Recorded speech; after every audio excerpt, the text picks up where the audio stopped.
Hey CG, I'm Reagan, And I'm Noah. and we have your announcements for Friday, April 10th, 2015. In general news, CIESC Driver Ed begins in the traditional classroom this month. Sign up by April 15th for classes running from April 20th through May 7th. Classes start at the high school 10 minutes after school dismisses. Register at www.driveredsafety.com. We are very excited for this year's prom, Midnight Masquerade, at the Crane Bay Event Center, 7 to 11 p.m. on May 2nd, 2015. This year we'll be selling tickets online instead of doing it in person or after school.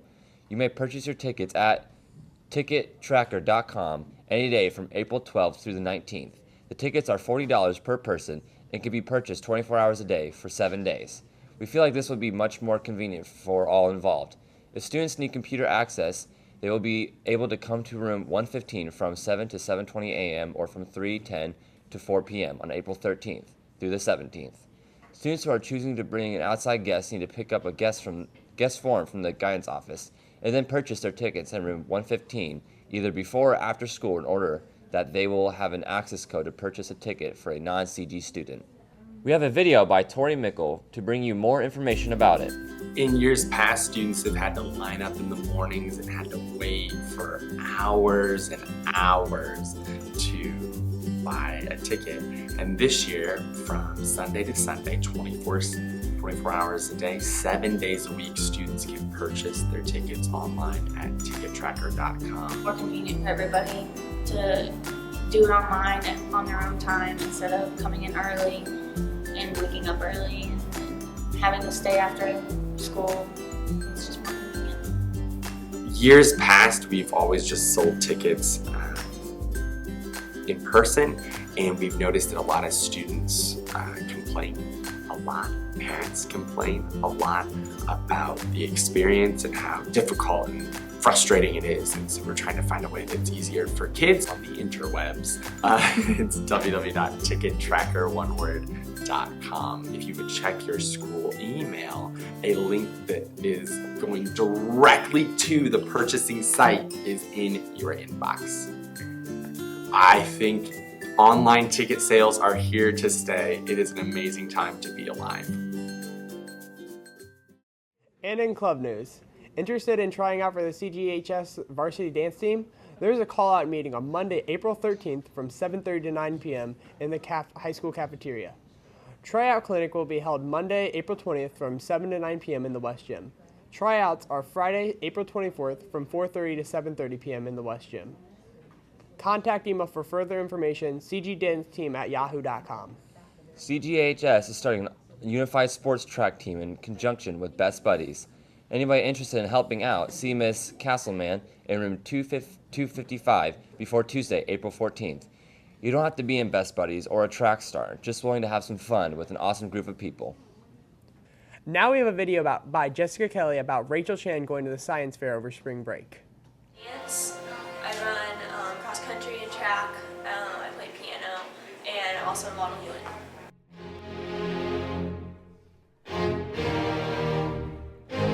I've done science fair now every year since 4th grade, and so I'd say I probably have the idea down pretty well. And I went to regionals all of the years, and then 6th and 7th grade, and then this year I qualified for state. Well, science fair is kind of a tradition, really, around this, starting in January, things really get going, and it's always kind of busy, and sometimes in the middle of that, I'm like, man, I just have so much to do, but it's really helped me a lot in terms of like writing and presenting information, and it really forces you to learn how to communicate and convey information. My project focused on researching about the termination of transcription and focused on RNA polymerase II and also this thing called the cleavage and polyadenylation factor. And basically the cleavage and polyadenylation factor, CPF, influences how RNA polymerase II works, which influences the termination of transcription. So we were looking for different levels of phosphorylation of proteins in the cleavage and polyadenylation factor using mass spectrometry and Well, basically, you have to have an experiment, and that's very basic, like a hypothesis. You have to know a lot about like the background to make sure you know like why you're doing the stuff in the experiment, and then you do the experiment and get the data, analyze the data. Then probably the hardest part is organizing and writing it all down, and then out of that you get your science fair poster, which has a lot of like the figures and data on it, and then you also write your report, which is kind of like a comprehensive explanation of everything you did during the project. And then in the spring, like around now, you have the fairs, and you qualify depending on how well your project.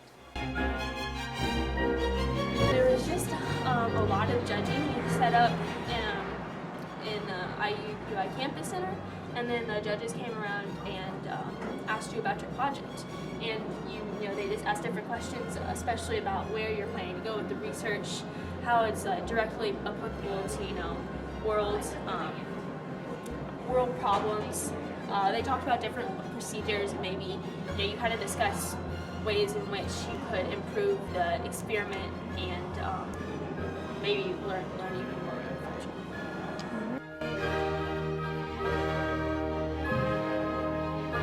Over spring break, we also had the end of a March Madness. Drew Martin brings you a video about Monday's big game. Final Four weekend took place late last week and earlier this week in nearby Indianapolis. This is the 7th time that Indy has been the host city for the men's Final Four. It is estimated 70,000 people will spend almost $71 million in the city. The 4 teams involved, Kentucky, Wisconsin, Michigan State, and Duke, played a semifinal game on Saturday evening. The championship game took place on Monday.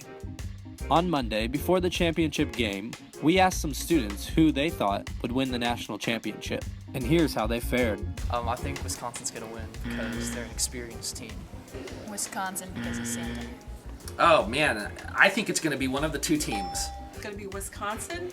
I'm a Big Ten fan, and go Big Ten. I think Wisconsin's going to win. They've come from behind. They've gone this far, and I think they're going to do it. I think Wisconsin because they outplayed Kentucky pretty well, and I think that Bo Ryan's a good coach, and I think they can pull it off. I'm going to have to say Duke because I feel like Wisconsin's going to be way too excited from beating Kentucky. I think it's going to be Wisconsin because let's be honest, Duke. No. It's Frank Kaminsky, baby. Come on. 7 foot. We got Coach K. 7 foot, baby. Coach K. Woo! I think the basketball players are going to win the game because they play basketball. I think the Bulls are going to win. I think Michael Jordan's really going to put on a nice production this year. I got Wisconsin. Kaminsky's going to drop 50. Wisconsin's going to win the Final Four. Wisconsin because my dad said they would. I'm going to have to say Duke because Coach K, you can't beat him. He's probably the best coach out there. So. Wisconsin because they're just all around amazing. The eventual champion, Duke Blue Devils, celebrated their 3rd win in Indianapolis and 5th win overall. Book Forum will meet on Tuesday, April 14th during Star. Please stop by the Media Center to pick up a pass to attend this meeting. And that's all we have for you today, CG. Bye. Bye.